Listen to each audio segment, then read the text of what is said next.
Welcome to Nutrition Rounds with Dr. Danielle Belardo, the podcast for anyone interested in learning about plant-based nutrition through an evidence-based approach. Every week, we share insights and interviews with physicians who are leading experts in nutrition and health. Whether you've been plant-based for many years or are still searching for the perfect diet, Nutrition Rounds will inspire and empower you to live your healthiest life backed by science. Now here's your host, Dr. Danielle Belardo, MD. All right, today on Nutrition Rounds, we are back with Dr. David Katz, who you all know I am a ginormous fan of. He's brilliant and huge leader in this space of lifestyle medicine. He's the founding director of Yale University's Preventative Research Center. He's the past president of the American College of Lifestyle Medicine and the founder and president of the True Health Initiative. Dr. Katz earned his BA from Dartmouth College, his MD from Albert Einstein College of Medicine, and his MPH from Yale University School of Public Health. He's been the recipient of many awards for his contributions to public health and has received 3 honorary doctorates. He holds 5 U.S. patents, with others pending. And he invented the research method known as evidence mapping, which we're going to definitely talk about with him today. He's the principal inventor of the Overall Nutritional Quality Index algorithm and invented the first fundamentally new dietary intake assessment method in decades called the Dietary Quality Photo Navigation. He has authored roughly 200 peer-reviewed publications, many hundreds of health columns, both online and in print, 16 books to date, including leading textbooks in both nutrition and preventative medicine. His most recent book is The Truth About Food, with all proceeds going to support the True Health Initiative. He has served as one of the expert judges for the annual rankings of diets by U.S. News and World Report for much of the past decade. In 2018, Dr. Katz was selected as the chair for the annual Art and Science of Health Promotion Conference, and he was a 2019 nominee for a James Beard Foundation Award in the category of health journalism. Dr. Katz is recognized globally for expertise in nutrition, weight management, and the prevention of chronic disease. And he reaches a social media following of nearly 1 million. So I want to thank you so much, Dr. Katz, for being here today. Thank you, Danielle. Thanks for the very kind intro. If my mom's listening, she loved it. Well, everybody else thought it was far too long, but No. That is actually like the perfect length. I've done ones that are about 10 minutes, so this was pretty great. Okay. I could have gone on for 10 minutes about you because you've accomplished quite a lot, but I am just so thrilled to just get right to it because you are a true pillar in evidence-based nutrition. So as you know, Dr. Katz, we discussed off air that a lot of our listeners are physicians, of course, non-physicians as well. You know, everyone who listens to Nutrition Rounds, I love you guys, and I'm so glad you're tuning in. But one thing they hear me go on and on and on about on every podcast episode, no matter who we discuss nutrition with, is that there's a lot of confusion in the nutrition space. I know you're on Twitter. And, you know, in the health world, there's a lot of confusion, even for physicians, given our limited training in nutrition and medical training and medical school residency fellowship. There's just so much confusion. What's the healthiest diet? You know, and there's a lot of clickbait headlines out there. So I was wondering if you could just, since you are obviously an expert in nutrition, lifestyle medicine research, and although I'm very familiar with your work, I would love for you to just briefly discuss for our listeners who may not know you, if you can give an overview of your work and your viewpoints on nutrition. You know, Danielle, I honestly don't think, especially among physicians, there's very much confusion. And I don't even think there's very much confusion among the general public. I think there's more collusion than confusion. And what I mean is, okay, there are a lot of competing messages. That's an invitation to pretend like I'm confused. And as long as I pretend like I'm confused, I don't actually have to do anything. And so, okay, you say this and she says that. And I know what the truth is, but I'm going to pretend I'm confused and you'll find me at Burger King. So, you know, I think there's a certain amount of that going on. And then there's a certain amount of actual confusion. But, you know, in terms of the source of information, in terms of do we know what we know? Yeah, there's no real confusion. So just very quickly, you know, my arc and trajectory, how I got into this and what I've done, and then let's land on what we know and how we know it and all of that. So I trained in internal medicine, you know, did what we all do and, you know, was taking care of all these desperately sick people in the hospital 100 hours a week. And I just realized, looking at the big picture, 8 out of 10 of them never needed to get that sick in the first place. And we effectively were all of the king's horses and all of the king's men. We were never going to unscramble the egg. We were never going to put vitality back together again. We could forestall death for a while, but that was often the best we could do. The only real opportunity to contribute to wellness was to get access to these same people 10, 15, 20, 30 years earlier and have some influence on their lifestyle practices. So it was sort of too late for most of them, but I thought, well, it's not too late for the next cohort and the next and the next. So I went on and trained in preventive medicine with a focus on chronic disease epidemiology, chronic disease prevention by lifestyle means. And the rest is history. It's 30 years later. I was influenced the year I graduated my preventive medicine program at Yale by the seminal publication Bill Foege and Mike McGinnis contributed to JAMA in 1993, Actual Causes of Death in the United States. Anybody listening who hasn't looked at that paper, so it's McGinnis and Foege, Actual Causes of Death in the United States, JAMA 93, definitely encourage it. They enumerated a list of 10 factors that collectively explained almost all of the premature deaths in our country. And by the way, that list has changed pretty nominally in the now 26 years since then. And at the time, tobacco was number one, diet number two, lack of physical activity number three. And those first 3 out of 10 explained 80% of the premature deaths and the bulk of chronic disease. In 2019, diet is number one. It's the leading cause of premature death. The volume of evidence on this topic, Danielle, as you know quite well, is staggering, and the consistency of it is stunning. And so, again, I reiterate, there is no confusion. There's pseudo-confusion. Now, why is there pseudo-confusion? And again, I'll land on what we know and how we know it in just a second. Why is there pseudo-confusion? Well, for one, and by the way, as you mentioned, my most recent book is The Truth About Food. It's 750 pages. And it could be 7 words, and they wouldn't even be my words. They would be Michael Pollan's words: eat food, not too much, mostly plants. I love that. Thank you and good night. Mic drop, we're done. So that is the truth about food. It really is. So why 750 pages? Because of the lies. The truth is simple. The lies are complicated. So it's critical for people to know that whole industries profit from pseudo-confusion about food. There are lots of ways to get into this topic, but let's start with the fact that Kevin Hall at the NIH just recently published an RCT that rocked the world, showing that ultra-processed food directly causes overeating. And so this was the first time this was done in a randomized trial on a metabolic ward where everything was strictly controlled. The only variable was ultra-processed versus minimally processed food, and ultra-processed food caused an excess consumption of 500 calories a day and weight gain. And for our listeners that don't know, metabolic ward studies are like the most controlled way that you can study nutrition in a very you are incarcerated, basically. Yeah, I mean that's why they're done so seldom. So the NIH has a metabolic ward, but yeah, you basically you are locked in, and everything you eat is measured and weighed, and then before the trial is done, you're put in effectively a calorimeter. You basically in a closed chamber. Respiration is measured, so you have an exact measure of energy expenditure and resting metabolic rate. It's extremely rigorous. So we have this recent metabolic ward randomized trial. That's extremely rigorous evidence, and it was picked up by media all around the world, and rightly so. Before ever we had that, however, we had the work of Michael Moss, a Pulitzer Prize-winning investigative journalist who wrote Salt, Sugar, Fat, and the New York Times Magazine cover story entitled The Extraordinary Science of Addictive Junk Food. And, just to cut to the chase here, his work, and this has been exposed for years before Michael took up the topic, but his work basically reveals that every major food company in the US and around the world hires teams of PhDs, gives them functional MRI machines and marching orders to design food people can't stop eating until their arm gets tired from lifting it to their mouths. So, essentially what we're up against is a food industry that profits massively from pseudo-confusion about food because they can sell us anything.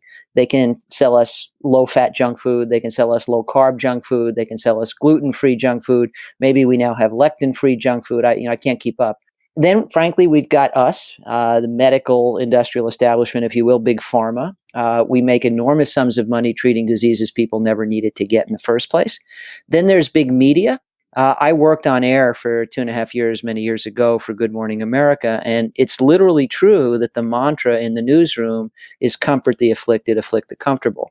You don't want people to be too secure in their knowledge, because then they won't need to tune in tomorrow to get confused again and come back the next day to find out what's what. You don't want people to know what's what. You want them to tune in tomorrow. So you keep changing the story. And so it's actually discouraged to say the same thing about diet 2 weeks in a row. You want a different best diet every week, if not every day. And then there's big publishing. And frankly, if we ever just agreed that we knew what's what with diet, a whole lot fewer books would be sold on the topic. In the blue zones where people eat well, mostly plants, are physically active, tend not to smoke, get enough sleep, aren't stressed out, have strong social ties, and live routinely to 100, nobody is waiting for the next diet book to tell them what to do. They eat like their parents, who ate like their parents, who ate like their parents. So it's pseudo confusion. There's massive profit in it. And then I think, Danielle, we have to acknowledge that we've met the enemy, and it is us. And what I mean is, in the medical community, there are many people with expertise, some who want to claim expertise they don't really have, but many with actual expertise in nutrition. But if you're handed the microphone, as you are handing me one today, the temptation always is to sound special. I'm special. I have rarefied knowledge. I will tell you what nobody else can. I am the owner of the magical elixir, the pixie dust, Dumbo's feather. I have the winning formula. My diet is best. Listen to me. It's a seduction most people have trouble avoiding, I think.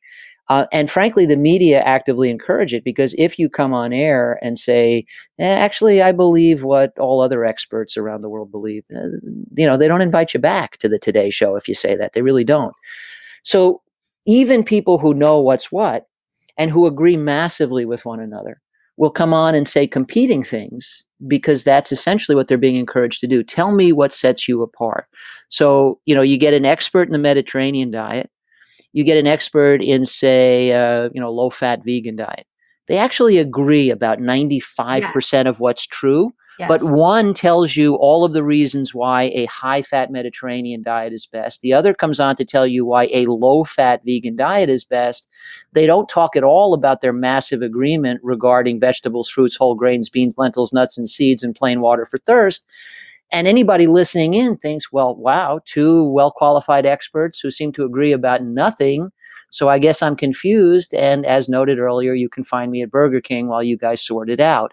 What a horrible waste of an opportunity. So my whole career really has been devoted to leveraging what we know. Knowledge is not power if you don't use it. So in my research, in my clinical care, in my teaching, in my writing, in my entrepreneurial efforts, in my invention, in everything that I do, I am working to turn what we actually know very reliably into what we do. And I'm looking to convert what we know but tend not to acknowledge, that there's massive agreement among experts about the fundamental truths of good nutrition, into a signal that's audible above the background noise. And that's what the True Health Initiative is for. That's what the Truth About Food is for. That's what a lot of what I'm doing is all about. That was so beautifully put, and that really just covered everything. And you're so right about this pseudo confusion. I will say that, with regards to cardiologists on a national level, when I was at ACC this year, I've discussed this on many episodes of my podcast. I even had an ACC episode where I interviewed Rob Osfeld, who did the Big Nutrition Talk. And then I also had Kim Eagle, who does the ACC podcast. We talked about the new nutrition guidelines for our field, for cardiology. And there was a consensus that agrees to follow a diet that's, has a plethora of fruits, vegetables, whole grains, legumes, lean protein, things like that. A very plant-forward diet, which I think everyone, whether or not you're fully plant-based or Mediterranean, everyone can agree that the more plants you eat, the better. So I do agree that on a national level, with regards to our guidelines, at least in cardiovascular disease, it's very clear. I will say, though, on an individual basis, even when I'm at work on a day-to-day basis, I often meet patients or physicians that are still confused about nutrition. And I generally, with my outreach in social media, I get a lot of both just non-medical individuals and physicians who are educated physicians in various subspecialties who say, well, what about a low-carb animal protein diet? What about all these different, like the saturated fat, truly not bad for you. And so I do think that generally the consensus, I would agree with you, is that we know eating more plants is better for us. I mean, that is obviously what the research has shown us on many different levels, from randomized control trials to meta-analysis and epidemiological research. But on a day-to-day basis, I do experience people with experiencing a lot of confusion. And one of the points I wanted to ask you what your thoughts were, recently the ADA came out with a new dietary guideline where they actually have now kind of promoted a low carb diet. And I was just wondering what your thoughts were on that. Well, to back up just a second, Danielle, we're agreeing, but I don't think we're using quite the right terminology. I think in order to be confused, you have to know something. And I think we're actually giving our colleagues, and with all due respect to folks listening in, we're giving our colleagues a little more cover than they deserve. Right. I think they're just flat out ignorant. And if you're getting your nutrition information from USA Today exclusively, or, a blog and the source of the blogger was another blogger whose source was another blogger who, basically the entire narrative about saturated fat over the last decade is false. It's predicated on two meta-analyses almost nobody opining has read. One by Siri Torino et al. In 2010, one by Chowdhury et al. In 2014. Yes, I read them both. It's my job. And neither one of them, and these are the cornerstones of this whole argument that saturated fat's been exonerated, neither says anything remotely like that. Both of them say across a fairly narrow, fairly high range of saturated fat intake, rates of heart disease are high and constant. And you know what that means? Not that saturated fat is good for us now. It means there's more than one way to eat badly, and Americans are committed to exploring them all. Because when people eat a bit less saturated fat, we need to know what's replacing it. And actually, Lee and colleagues at Harvard did a beautiful study asking specifically that question. If you eat a bit less saturated fat and replace it with X, what happens? And then they basically looked at different versions of X. Well, the answer was, if it's refined carbohydrate and added sugar, it's a lateral move. It's another way to eat badly. You have the same high rates of type 2 diabetes, obesity, heart disease. If it is trans fat, if you cut out butter and eat stick margarine, you can't do that anymore because it's gone, but it used to be possible. You actually go from the frying pan into the fire, things are even worse. So yes, there are worse things than saturated fat. But on the other hand, if you replace saturated fat calories with unsaturated fat calories from nuts, seeds, olives, avocado, fish, and seafood, rates of heart disease plummet.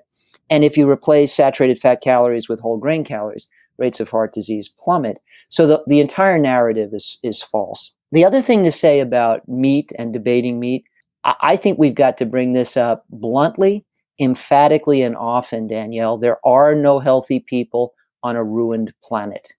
There are no healthy people on a ravaged planet where there's no good water to drink, where the wild places have all been destroyed, where the treasure of biodiversity has been ravaged, where our aquifers have been desiccated. And we are blundering in that very direction. And one of the key contributors is consumption of animal foods in vast excess of what the planet can tolerate. And by the way, I did the math for a Huffington Post piece I wrote some years ago, all the popularity of paleo and, how about we all just be, modern day hunter-gatherers? Well, you need a lot of space to hunt and gather. And I looked at across a range of papers on the topic, and I took the mean amount of essentially square miles or acreage that you need to make a living as a hunter-gatherer.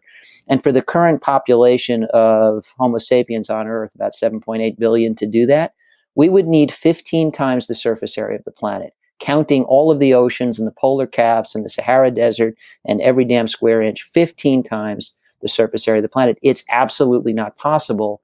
And so for the sake of the planet and sustainability and our children and certainly their children, we have to eat a whole lot less meat. So my first answer to, hey, what about low carb? What about meat centric is it's no longer a viable option. It's moot. Even if it were worth debating the nutrition, and by the way, it's not, we can't have that conversation in 2019. Maybe you could put one, special patient on that diet for some special reason, but it cannot be a public health recommendation. Now, on the health matter, we have massive evidence from every conceivable kind of trial, mechanistic studies, intervention trials, randomized trials, and frankly, ethnography, which is the observation of what happens to whole populations over generations. You can't do that in an RCT, that all of the best health outcomes are invariably associated with diets that are plant predominant. It's true if it's high fat, it's true if it's low fat, it's true if it's top of the charts in terms of carbohydrate intake, it's true if it's lower in carbohydrate intake. And so, frankly, the question about low carb, high carb is silly. Lentils are carbohydrate sources and lollipops are carbohydrate sources. Pinto beans are carbohydrate sources and jelly beans are carbohydrate sources. What good does it do us to talk about carbohydrate? So we really ought to be talking about wholesome foods. And sure, you could be eating wholesome foods that shift the macronutrient intake in various directions. And if for a given patient, we find that, somebody is better satiated, better controls their appetite with a higher protein intake, say, or slightly higher fat intake. I think that's basically just navigating among the variations on the theme. And by the way, I've reached this conclusion, Danielle, in to date 3 editions of a nutrition textbook for healthcare professionals. It's called Nutrition in Clinical Practice. The 3rd edition was published in 2014. We're just starting work on the 4th. And then I did a paper, also in 2014, in Annual Review of Public Health, entitled, Can We Say What Diet is Best for Health? And reviewed all the relevant evidence. And the answer was no. We really can't say that there's one narrowly defined prescriptive diet, higher or lower in fat, higher or lower in carbohydrate, that's best for health. We absolutely can say that the theme of all diets that are good for human health are minimally processed foods, plant predominant to plant exclusive. You can include animal food, but no diet associated with really good health outcomes across the lifespan is animal food predominant. And then you have all the options on that theme. And I really do think, with diet identified as the number one predictor of premature death and chronic disease in the modern world, it is a dereliction of clinical duty to be as ignorant on the topic as most physicians are, and to get your information, from a headline in USA Today, and then to be wrong and call it confusion. That's not confusion. It really is a dereliction of our professional obligations to know something about the things that massively, massively influence the medical destinies of our patients. I mean, that's incredibly well put, because you're right. There is such a focus on, everything being black or white. And you're right, you may shift the macronutrient profile for certain patients depending on how they do. But I mean, I agree. Obviously, carbohydrates are a macronutrient. And one of my favorite studies that I cite all the time is the Satija study that was in JACC in 2017 about healthful versus unhealthful plant-based diets, and how we know that just because a carbohydrate is quote unquote, coming from a plant-based source, because all plants, all carbohydrates come from plant-based sources, right, then, it doesn't mean that it's healthful. So obviously the emphasis on whole foods is more important. I also think that an area where there's a lot of, where we need to kind of come together in all different nutritional spaces, whether or not people believe in low carb, high carb, et cetera, is just getting rid of processed foods. I mean, you mentioned it. It's the worst that it could be. Getting rid of these absolutely processed fried foods that are just causing more and more illness overall, and just focusing on emphasizing for our patients a more whole food diet, whether that's focusing on, incorporating more fruits, vegetables, and whole grains.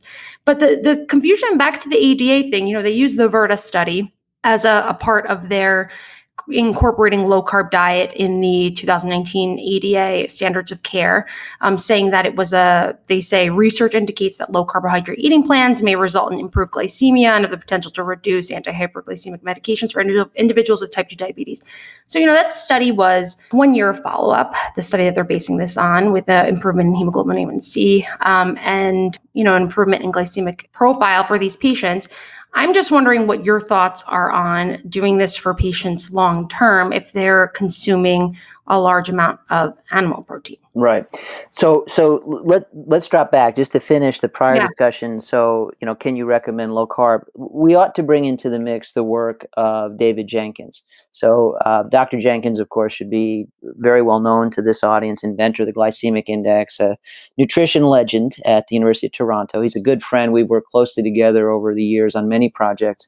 But among the many seminal contributions David and his group have made to the literature is the Eco-Atkins diet. So, we now have the keto diet. It is the Atkins diet, just basically renamed to fool people and make them think it's new. But the whole first phase of the Atkins diet was ketogenic, and he uses that very terminology.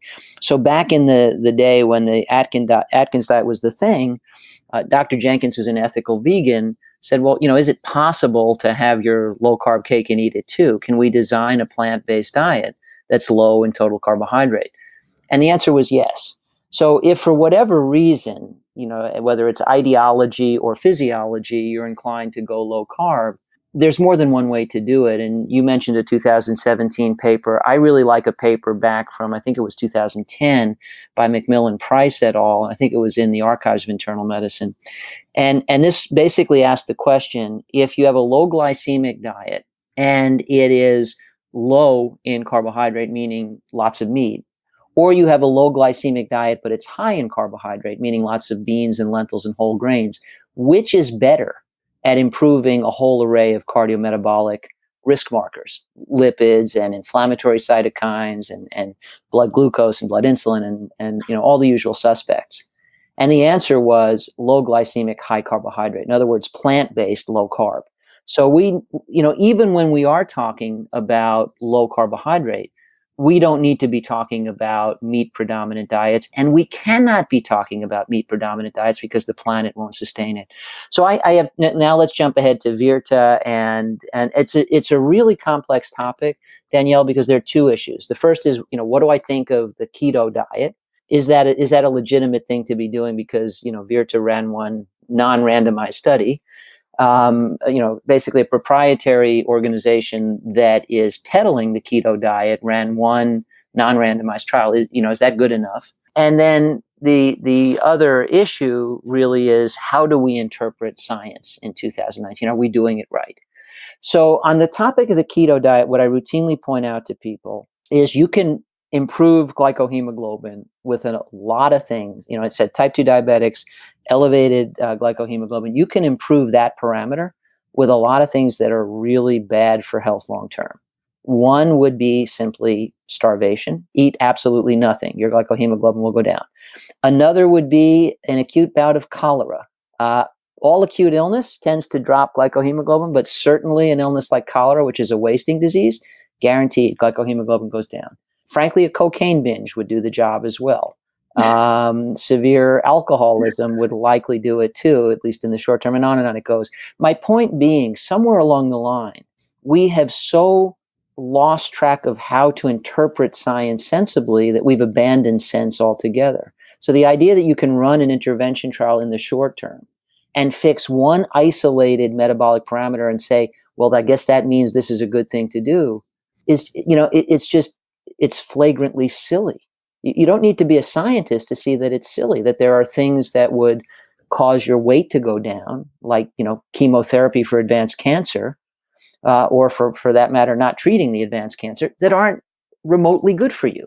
So, somewhere we started to substitute these isolated variables.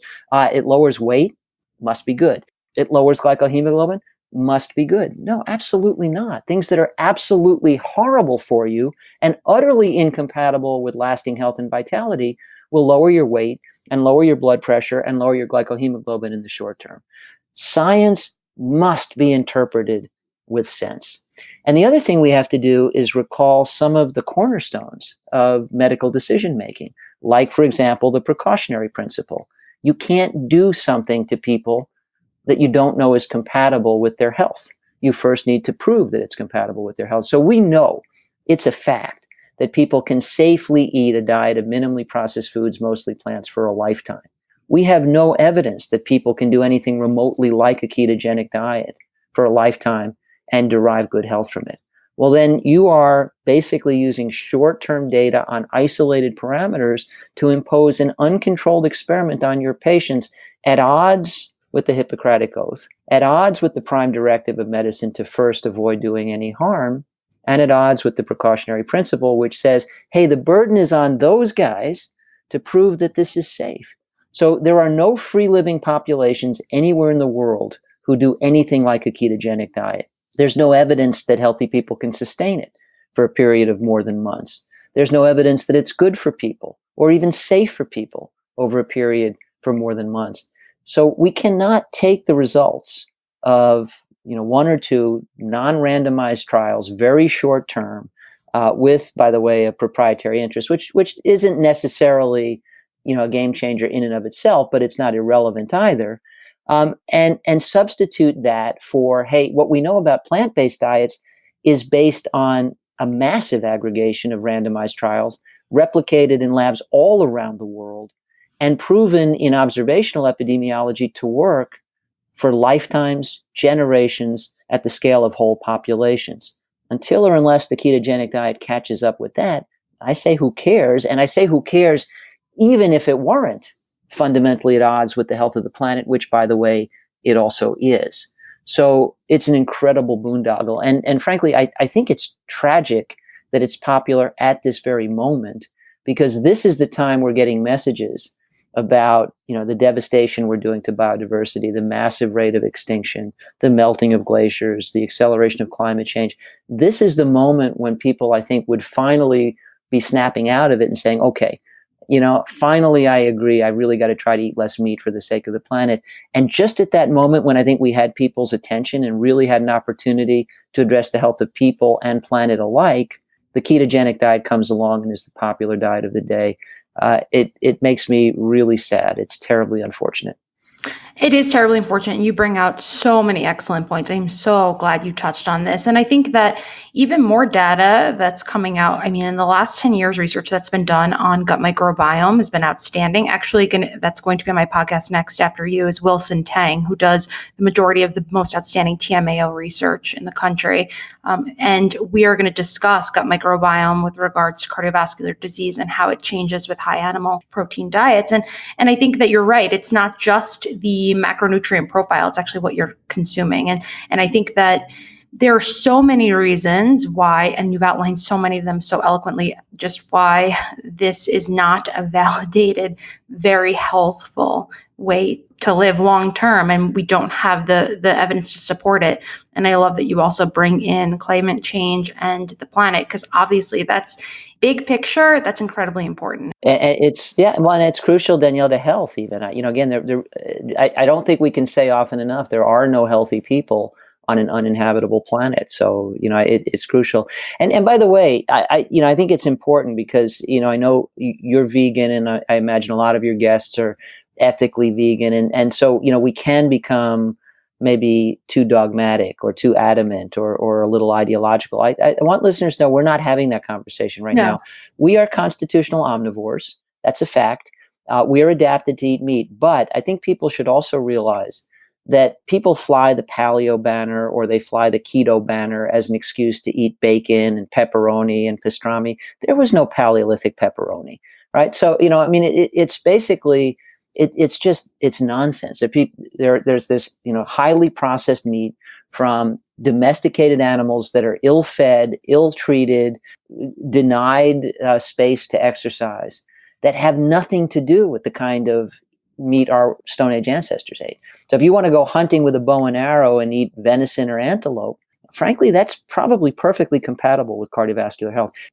If you look at the gut microbiome data that's coming out, and that's, I'm very particularly interested in TMAO. I'm doing research in TMAO and atrial fibrillation. And I find that, when you change the gut microbiome, yes, if you eat once in a while, if you're eating, we're finding that if a vegetarian or vegan once in a while eats something high in choline, carnitine that's animal based, they may not produce as much TMAO. But overall, meat in general leads to more TMAO. I agree with you, but on the other hand, I think we both have to agree we've not seen research that emphasized venison or antelope. Right. It hasn't been done, and I'm not saying it should be done, right? Because again, we don't have the space on the planet for everybody to be eating antelope or venison either. But why antelope? Just sorry for my own knowledge. Why antelope? Antelope specifically because and I actually want to come back to this because the True Health Initiative has a council of directors, roughly 500 strong from over 40 countries, all coming together to say we agree about the fundamental truths of good nutrition. And yes, we've got all of the famous vegans, and you mentioned Dr. Osvald, he's a good friend. He's on the panel, Dr. Jenkins, Dr. Ornish, Dr. Barnard, but also the most famous experts in the paleo diet and low carb diets, also on the same council, all coming together to say, we agree about 95% of what's true. We agree everybody needs to eat mostly plants. But it's people like, for example, Boyd Eaton. And so Mel Connor and Boyd Eaton from Emory University, all of the great sort of the papers that rocked us back on our heels about Paleolithic nutrition, what we know, how we know it, they were the authors. So, the first paper came out in the New England Journal of Medicine in 1985. It was Eaton and Connor. Well, so, these guys and others doing the same kind of work have looked at, the best estimates of what was the meat like that Stone Age people would have been eating. And the closest approximation they put in their papers is antelope. So consider this. If you compare, the flesh of antelope to the flesh of domestic grain-fed cattle, in the cattle, about 35% of the calories come from fat. Much of it's saturated, none of it's omega-3. In the antelope, about 7% of the calories come from fat. So, a five-fold difference. Almost none of it's saturated, and quite a bit of it's omega-3. So the compositional differences are huge. And so, again, I'm not encouraging people to eat antelope. I'm just saying you can't even use the idea that, hey, our Stone Age ancestors ate meat, were adapted to eat meat, as a valid excuse to eat the kind of meat most people are eating today. It's night and day. Gotcha. Makes complete sense. Thank you for clarifying. But you make a good point. We're learning all the time about new and interesting effects of meat on health, and all roads lead to the same conclusion. We need diets that are plant predominant. They can be plant exclusive, but they need to be plant predominant for the sake of our health, for the sake of the planet. And again, I want to encourage people, Danielle, if you don't mind, check out the True Health Initiative. People can join. And what we're looking to do there is make the common ground. So, again, we started out talking about confusion. There's massive common ground. It's common ground predicated on science, sense, and the global consensus of experts.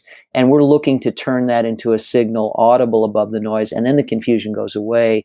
And there's strength in unity. So we would love for everybody listening to visit truehealthinitiative.org and sign up, get involved, get our newsletter, because we're not confused. There's pseudo-confusion that stands between us and the prize. And let's be clear, the prize is a world where there's 80% less premature death, 80% less chronic disease, and massive improvements to the health of the environment, the climate, biodiversity, everything that's going to matter for the rest of our lives, and certainly for the lives of our children and grandchildren.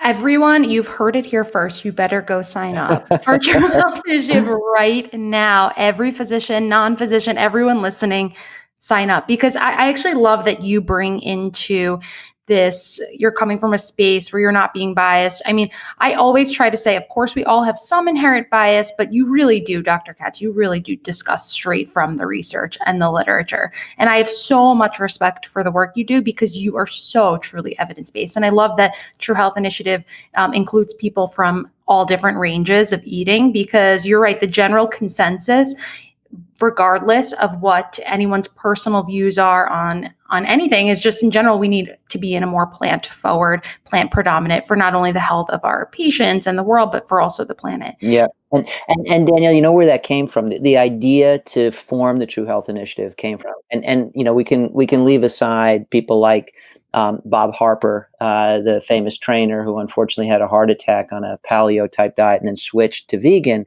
But one of the things I noticed, so I've been privileged to get to know many of the world's leading nutrition experts and attend conferences together. And what I observed, you go to a conference that lasts a few days, and inevitably you wind up having a meal together. And you kind of look to left and you look to right, and the paleo clique is over there and the vegan clique is over here. And if it's a buffet, what you observe is, okay, these are real experts. So the vegans load up their plate with greens and leave room for some lentils or beans as their protein source. And the paleos load up their plates with all the same greens, and then they go for the wild salmon or the grass-fed beef or bison or whatever may be available. But you look at those two plates and say, 90% confluent, the 10% that was reserved for the protein source, as it were, one went to a plant source, one went to an animal source. But these two plates look much more like one another than either looks like the typical American's plate, which is filled with glow-in-the-dark frankenfood. Right.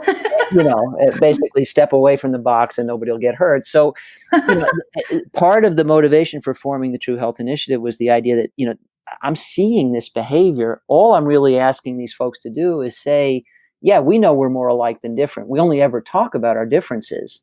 And they sound extreme because it's all we talk about. But actually, 90% of what we do, 95% of what we do is confluent. And we really ought to tell the world that, because that is what will obviate all of that pseudo confusion. That's perfect. And going back to talking about some of the research, there's a few specific research, since you are truly an expert when it comes to the data and research in general. I want to know, in this space where people are kind of debating what's the most healthful diet, et cetera, we know that randomized control trials are important, but they're not the only answer to nutrition science. So why are epidemiological studies not to be discounted completely when evaluating research? Because that's oftentimes, one of the anti-plant forward diet arguments. Right.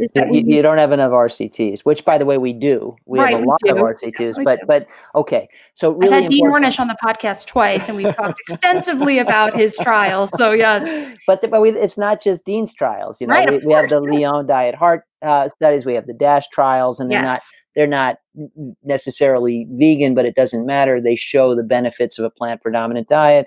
We have the diabetes prevention program, and on it goes. I mean, lots of RCTs pointing in the same direction. The timing for this question, Danielle, couldn't be better. So I just got the news that a paper that colleagues and I have been working on for a couple of years was just accepted. We have to do some minor revisions, and I can say a little bit about it, but not all the details. So what we were working on was a tool we call HELM, Hierarchies of Evidence Applied to Lifestyle Medicine. So this will be published soon. This was commissioned by the American College of Lifestyle Medicine and the True Health Initiative. And the issue was, what if what we care about is not, improving glycohemoglobin for 3 months or 6 months? What if what we care about is years in life and life in years? Because in lifestyle medicine, that is what we care about. A bounty of years in life, a bounty of life in years, longevity and vitality. Can you answer that question? What's best for longevity and vitality in a randomized controlled trial? And the answer is an obvious no. So the question is, what is the best way to measure evidence with regard to those outcomes that really matter most to us? So we did a methodologic systematic review of strength of evidence tools. We evaluated them all in detail. The most prevalent one is called GRADE. We identified their applications, their utility, but also their limitations and deficiencies. And we proposed a new method called evidence threshold pathway mapping. This gets a little bit dense, I suppose, but the basic idea is we need to be looking at sources of evidence not as gold standards in general, but as sources of particular types of information. So, for example, basic science or mechanistic studies, they tell us how things work. They tell us whether they can work, and they tell us how. They don't really tell us anything else. Intervention trials, and in particular randomized controlled trials, are really helpful for attribution. So it's not just that A and B both happened, but it's pretty darn clear that A caused B. Really useful. But observational epidemiology gives us scale and scope and duration. So when you look at the outcomes we care about, effects, on vitality and longevity, we need to source all three. So we want mechanistic studies that tell us about pathways. You were just talking about TMAO and the microbiome. A lot of that information comes from basic science, and it's important information. Then you want intervention studies. Let's vary the diet and see how it affects the microbiome and TMAO. Now, that's not going to tell us what this is going to do to people over their lifetime, but it will give us attribution. If you shift the diet to less meat, you get less TMAO. If you shift the diet to less meat, you shift the colonies that populate the microbiome. We can prove that with intervention trials. But then if we want to know, okay, but when people eat that way, what happens to them in their 7th, 8th, 9th, 10th decade? What happens to their lifelong health experience? We need observational epidemiology to answer that. And so what we've done is created a metric that looks across these range of trials and honors each for what it contributes, and recognizes that by and large, RCTs are just one piece of a puzzle, very helpful for attribution, rarely helpful for long-term outcomes. And then the only other thing I would append at the end of this, Danielle, I'd go back to reaffirming, and let's be clear, I've written textbooks on epidemiology and biostatistics. I taught biostatistics at Yale for 10 years. Actually wrote a textbook on evidence-based medicine. This is my wheelhouse. And I've run a research lab for the past 25 years. So this is what I do. I run randomized controlled trials. I really want my colleagues and everyone else to recognize that science is simply a tool for answering questions we need help answering. It is not a substitute for sense. And the source of good questions is sense. And there's a lot we know without ever running randomized trials. I was recently involved in a debate on this very topic, the benefit of plant-based diets. And I cited a lot of randomized controlled trials and meta-analyses and systematic reviews. But I also, at the end of all of that, said, what if we didn't have all that? Well, I have an apple in my hand, and I'm going to throw this apple in the air. And I'd like to ask all of you in the audience before I do that, how confident are you that it's going to fall back down rather than float away? And if you all reluctantly admit that you're just about 100% confident, I would ask you, what is the evidence you're basing that certainty on? Have you read randomized controlled trials about apple tossing? Have you seen meta-analyses of apple tossing? Or is it simply the fact that with extraordinary, unassailable consistency across the human experience, every time an apple's been tossed, it's fallen back down, and the pattern is inescapably obvious? So, we tend in our debates about science to subordinate observation to the RCT, but so much of what matters we know because of patterns at scale that we have simply observed. And we don't need RCTs to change that understanding. We really don't. The apple did, by the way, fall back down. This is actually mind-blowing, so brilliant, and your research is so needed in the world. I cannot wait to read this publication. When can we expect? I know you can give us too much details, but around when can we keep our eyes peeled for this? I'm not exactly sure what the turnaround time is, but I think it's coming within the next few months. This is excellent. We're really excited. It's been a long time coming. Again, so needed. Yeah, I mean the systematic review, huge amount of work, but yes, absolutely needed. And this becomes a really powerful rebuttal to those arguments that often come with industry backing and, you don't have enough RCTs, so it's not true.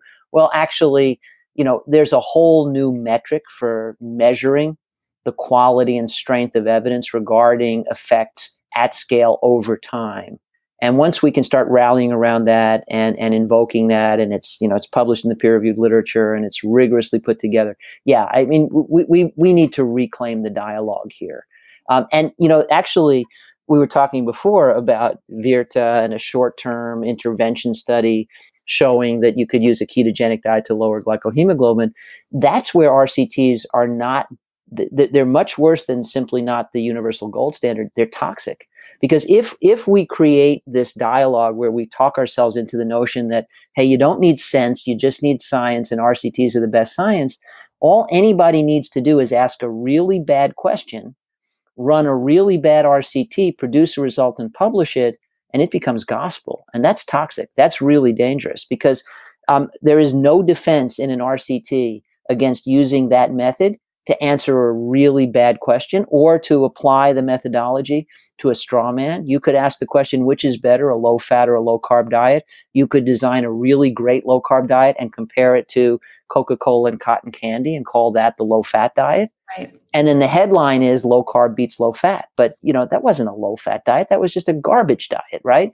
But that happens all the time. That's an excellent point. Well, Rob will kill me if I don't ask you this question because he had texted me. I told him I was interviewing today. He had a really great question for you that I really want to share. I think all of us physicians can probably gain some insight from you about this. And the question is, how do you think we as doctors and in society in general, how do we achieve, what's your best advice for us achieving behavior change in our patients? And how do we, on a societal level, how do we affect societal change toward healthier dietary patterns? So partly we are obligated to get educated. And of course, you and Rob don't need to hear that. And most people tuning into this podcast don't need to hear that. But, those of us who are enlightened on this topic need to be in the vanguard of change. And we have new methods to educate the people coming up through the system, like culinary medicine, which I really love. Rather than teaching nutritional biochemistry, teaching medical students how to cook healthy meals and share those recipes with their patients. So we need an educational imperative, and we need new educational models. We also need to be committed to practicing what we preach.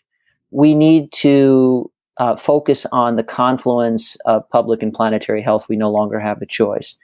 We do need a signal audible above the noise. I think we need something like the True Health Initiative. That's why I created it.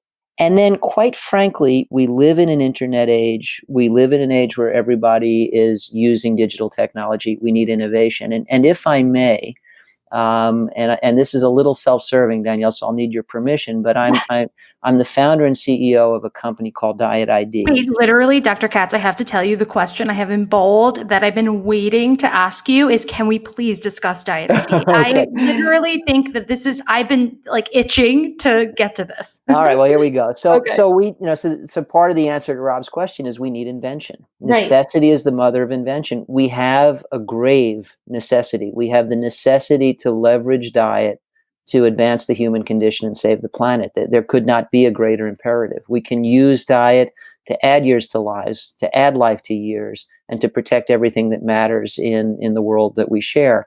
So, then, okay, that's the necessity. What invention do we need? Well, there are lots of things happening. There are digital therapeutics being developed. I've consulted to a company called Better, which is all about using plant-based nutrition and lifestyle coaching to improve a variety of health conditions. And they're actually seeking FDA approval as an alternative to pharmacotherapy.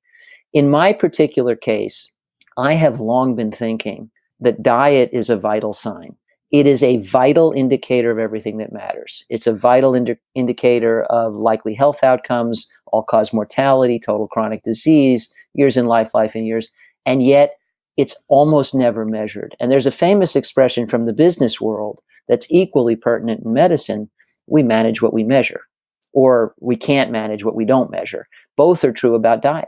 Almost nobody knows the quality of their diet. Almost nobody can state, well, the Healthy Eating Index 2015 score of my diet is, the way they could tell you their resting heart rate the last time it was checked, or their blood pressure, or maybe their cholesterol level, and various other things we've all been taught matter.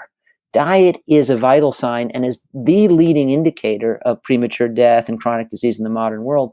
It is perhaps the most vital of signs, and yet we never measure it. And the reason we don't measure it is it's too darn hard. We've got food frequency questionnaires that take an hour and 90 minutes. We've got 7-day food diaries that take 7 days. So that needed to be fixed. And working for several years with some of the best in the business, the likes of Walter Willett and Christopher Gardner's advisors to us, we have invented a whole new way to assess diet. And, for the sake of time, diet, you can learn more at dietid.com. But this is a lot like a trip to the eye doctor where they're trying to figure out, do you need corrective lenses? They do not have you fill out a 50-page questionnaire. They have you look through a device called a phoropter. I'm sure we've all done this. And they show you 2 images and they say, okay, which one's clear and which one's blurry? And you say, A is clearer than B. Okay, how about now? And you do it again. And then how about now? And you do it again. Within about 30 seconds, they have a perfect match for your eyes in diopters. Well, we do that for diet. We've created a comprehensive library of dietary prototypes stratified by type and quality measured objectively using the Healthy Eating Index 2015. We've translated all of those very specific diets into images. We've reduced those images of 3 days worth of food intake into fingerprints that are little images you can look at on a mobile screen. And when we learn just a little bit about you in a few seconds, we say, okay, we know enough. Which of these 2 images looks more like stuff you eat? Okay, how about now? Okay, how about now? And 4 or 5 steps in, we do for diet what the phoropter does for a corrective lens. Wow. We've got an exact match. So we can onboard people in under a minute. We can report out your diet pattern or type, your objective measure of diet quality, and we can report to you estimates of up to 150 nutrient levels. We can then use this same technology to help you identify a goal diet that's optimally tailored to whatever health goals you have. And we've got all the predictable suspects in the mix: Mediterranean, pescatarian, flexitarian, vegetarian, vegan, DASH, MIND, et cetera, et cetera. And we can help you find the one that's ideal for you. And then we essentially have other functions that work like GPS. So we can navigate you objectively from where you are to where you want to be, and we can track your progress without you logging food. And so part of my answer back to Rob is, in order for clinicians who have limited time with patients to be empowered to play a bigger role in changing diet, which is really a cultural issue, not a clinical one, right? We need tools that extend our clinical reach into more aspects of a patient's life. And that's, sort of the point I want to end on. So that's Diet ID. I'm super excited about it. And again, people can learn more at dietid.com. We are licensing this. We're a B2B business, so we're not putting this in the App Store yet, but we are licensing this to practices and to health coaches. And so some of the folks listening may want to talk about that. We'd be happy to explore that. Do you have any plans on it being public, like in the App Store, where anyone can kind of? We do. Okay, that sounds incredible. Yeah. So eventually we'll put this in the App Store. And by the way, the other thing we're doing, we have a team of world-leading experts working right now with the True Health Initiative to develop the best measure of overall environmental footprint of diet. Wow. And we will then leverage that at Diet ID, and we will build a parallel app for reducing the environmental footprint of your diet. And the reason we want sort of these two parallel apps, even though there's a lot of overlap, is different audiences. So people concerned about their weight or their health, they're going to want coaching to the best diet for health. Millennials who may not yet be thinking along those lines care a lot about the planet. And if you could provide an app, hey, you can pick a wide variety of diets you prefer, and whatever you say is your preference, we can help you reduce the environmental footprint of your diet. We think that's a significant advance too, so we're working on that. So yes, we'll be in the App Store and at some point down the road. But for now, you can again go to the website dietid.com, get in touch with us, and my team will follow up and we'll show you how it works in a demo. And if it's if you are taking care of patients, then there is potential access to the app through your practice. That's fantastic. So I cannot thank you enough for coming on, Dr. Katz. This has been beyond my wildest dreams. I just feel like you really covered everything from the data and how to evaluate research studies. And I just do really think that this has been incredibly valuable for my audience and for me, and I can't thank you enough. So where can everyone find you in general? If they want to follow you on social media, they want to get to your website, they want to read your books, it's time to plug away. Okay. All right, great. Well, so again, I'm super excited about Diet ID. I think, this is a key missing piece of the puzzle. Thank you. So check out dietid.com. I have a website, davidkatzmd.com, and it's sort of one-stop shopping, if you will, because it links to all these other things that I do. And then I would encourage people to go directly to the truehealthinitiative.org, sign up, join us, add your voice to the chorus. We are not confused about diet. The fundamental truths about diet are hiding in plain sight. They are fundamental truths that can add years to countless lives, can add life to countless years, can help save the planet into the bargain. We cannot collude in pseudo-confusion any longer. We do not have the time to waste. So it's really crucial we band together in common cause on common ground. And yes, there are a lot of details left to be worked out. There are a lot of things we don't know. We know enough to eliminate 80% of premature death and chronic disease. So check out the truehealthinitiative.org, which is all about using what we know, even as we pursue the answers we don't yet have. Brilliant. And we'll link below to all of these links and Dr. Katz's social media in the show notes. Thank you so much, Dr. Katz. Danielle, it's been a great pleasure. Thank you for the work you do. Thank you for helping to spread the truth, empower people with good information.